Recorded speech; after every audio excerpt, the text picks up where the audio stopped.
Selamat datang di Nalar Diri. Hari ini kita akan menyelami sebuah topik yang memukau, misterius, dan seringkali memicu perdebatan, reinkarnasi. Sejak zaman dahulu, berbagai budaya dan kepercayaan di seluruh dunia telah mempercayai adanya siklus kelahiran kembali, sebuah perjalanan jiwa yang berpindah dari satu raga ke raga lainnya.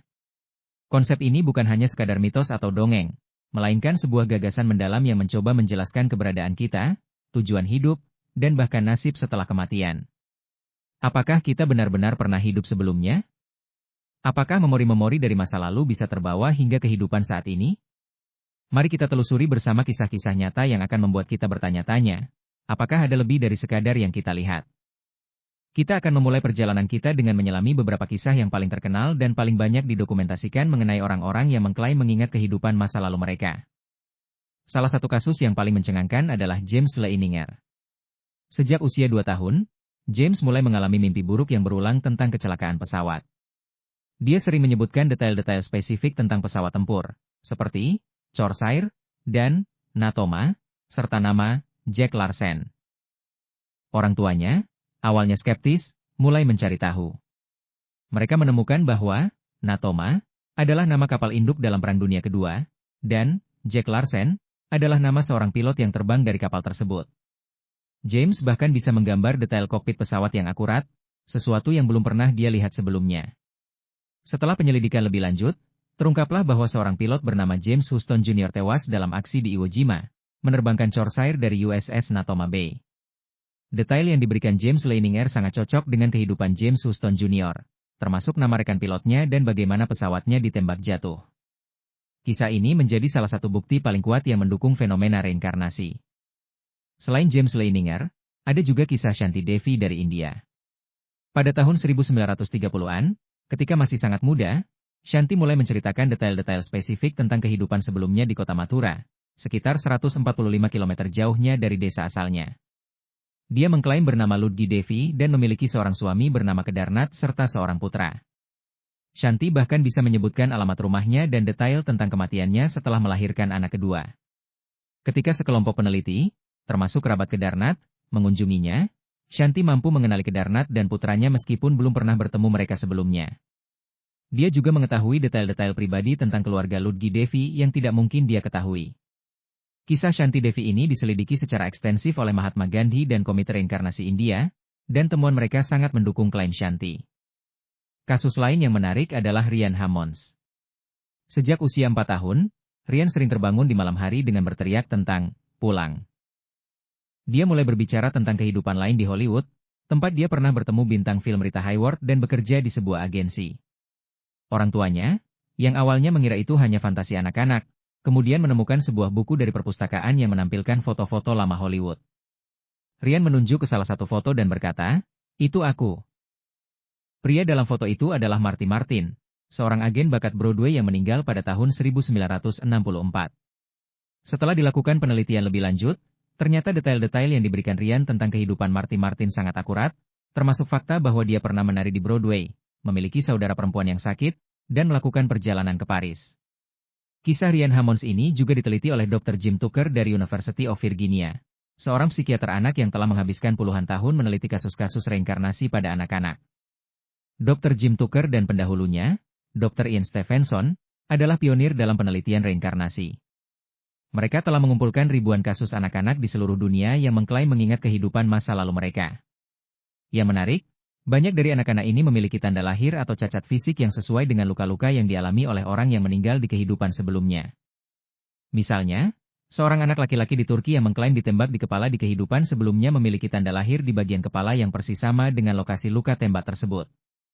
Dr. Stevenson dengan hati-hati mendokumentasikan setiap detail, memverifikasi fakta-fakta melalui catatan publik, wawancara dengan keluarga, dan bahkan seringkali membawa anak-anak tersebut ke lokasi yang mereka klaim sebagai tempat tinggal mereka di kehidupan lampau. Bagaimana semua ini bisa terjadi? Apa penjelasan di balik fenomena yang membingungkan ini? Beberapa teori mencoba menjelaskan reinkarnasi.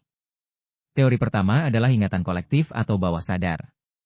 Carl Jung, seorang psikiater terkenal, memperkenalkan konsep ketidaksadaran kolektif, sebuah gudang pengalaman dan pola pikir yang diwarisi oleh semua manusia dari generasi ke generasi. Mungkinkah ingatan akan kehidupan masa lalu adalah bagian dari ketidaksadaran kolektif ini, yang sesekali muncul ke permukaan? Namun, teori ini kesulitan menjelaskan detail-detail spesifik yang seringkali diberikan oleh anak-anak, seperti nama, tempat, dan peristiwa yang bisa diverifikasi secara akurat.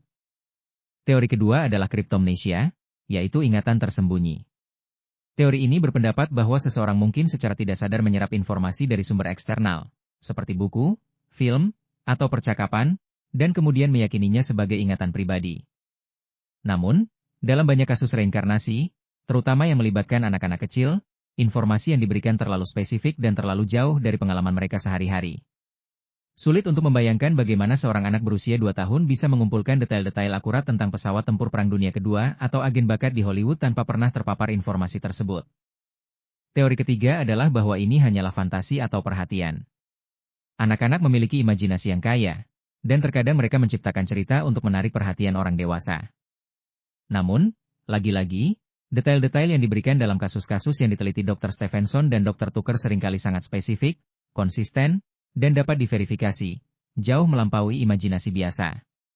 Beberapa anak bahkan menunjukkan emosi yang kuat, seperti ketakutan atau kesedihan, yang terkait dengan ingatan mereka, menunjukkan bahwa ini lebih dari sekadar permainan. Terakhir, ada kemungkinan bahwa reinkarnasi memang fenomena nyata. Meskipun belum ada penjelasan ilmiah yang dapat diterima secara universal, ribuan kasus yang didokumentasikan dengan cermat oleh para peneliti seperti Dr. Stephenson dan Dr. Tucker menunjukkan bahwa ada sesuatu yang terjadi di luar pemahaman kita saat ini.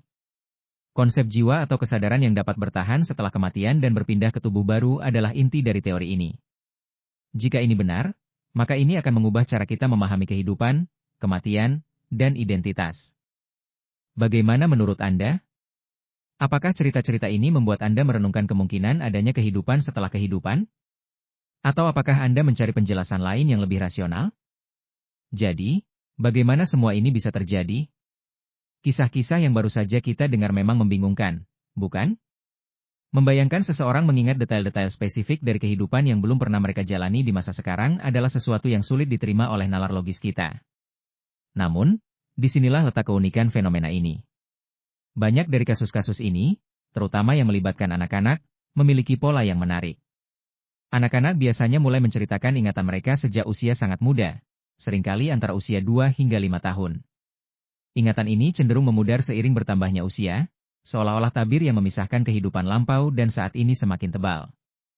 Fenomena tanda lahir atau cacat fisik yang berkaitan dengan kematian di kehidupan sebelumnya juga menjadi salah satu bukti yang paling kuat.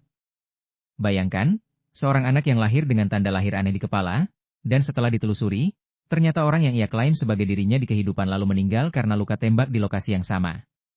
Ini bukan kebetulan belaka. Dr. Ian Stephenson secara sistematis mencatat dan memverifikasi ratusan kasus semacam ini, dan pola yang muncul sangatlah konsisten. Satu hal yang penting untuk diingat adalah bahwa para peneliti seperti Dr. Stephenson dan Dr. Tucker tidak hanya sekadar mendengarkan cerita. Mereka menggunakan metodologi ilmiah yang ketat. Mereka memverifikasi setiap klaim, mencari bukti-bukti fisik, mewawancarai saksi-saksi, dan membandingkan informasi yang diberikan oleh anak dengan catatan publik atau keterangan dari keluarga orang yang meninggal.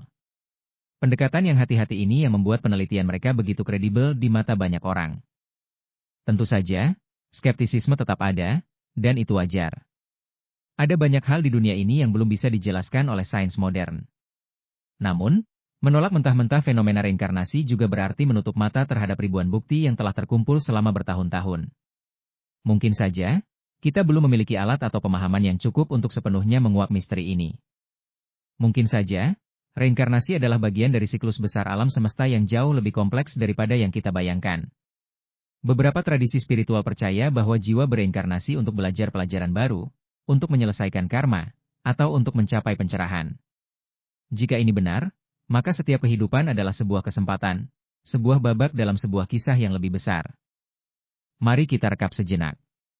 Kita telah menjelajahi beberapa kisah nyata yang luar biasa tentang orang-orang yang mengklaim mengingat kehidupan masa lalu mereka, mulai dari James Leininger yang mengingat menjadi pilot Perang Dunia Kedua, Shanti Devi yang mengenali keluarganya dari kehidupan lampau, hingga Ryan Hammons yang mengingat detail-detail kehidupan agen Hollywood. Kita juga telah membahas upaya para peneliti seperti Dr. Ian Stephenson dan Dr. Jim Tucker yang secara sistematis mendokumentasikan kasus-kasus ini, bahkan menemukan korelasi antara tanda lahir dan luka fatal di kehidupan sebelumnya. Meskipun banyak teori telah diajukan, dari ingatan kolektif hingga kriptomnesia, Fenomena reinkarnasi tetap menjadi salah satu misteri terbesar yang menantang pemahaman kita tentang kesadaran dan keberadaan. Terlepas dari apakah Anda percaya pada reinkarnasi atau tidak, kisah-kisah ini mengajarkan kita untuk selalu terbuka terhadap kemungkinan di luar batas-batas pemahaman kita saat ini. Mereka mengajak kita untuk merenungkan makna kehidupan, identitas, dan apa yang terjadi setelah kita meninggalkan dunia ini. Kisah-kisah ini mungkin membuat kita bertanya-tanya, apakah kita sendiri pernah hidup sebelumnya? Apakah ada fragmen memori yang tersembunyi dalam diri kita yang menunggu untuk ditemukan? Ini adalah pertanyaan-pertanyaan yang mungkin tidak akan pernah kita dapatkan jawaban pastinya, namun merenungkannya saja sudah merupakan sebuah perjalanan yang menarik. Jadi, bagaimana pendapat Anda setelah mendengar kisah-kisah ini? Apakah Anda punya pengalaman pribadi atau cerita yang ingin dibagikan terkait reinkarnasi? Bagikan pemikiran dan pertanyaan Anda di kolom komentar di bawah. Kami akan sangat senang mendengar perspektif Anda. Jika video ini bermanfaat, jangan lupa like, share, dan subscribe channel ini ya, dan nyalakan lonceng notifikasi supaya tidak ketinggalan tips komunikasi lainnya. Terima kasih sudah menonton, sampai jumpa di video berikutnya.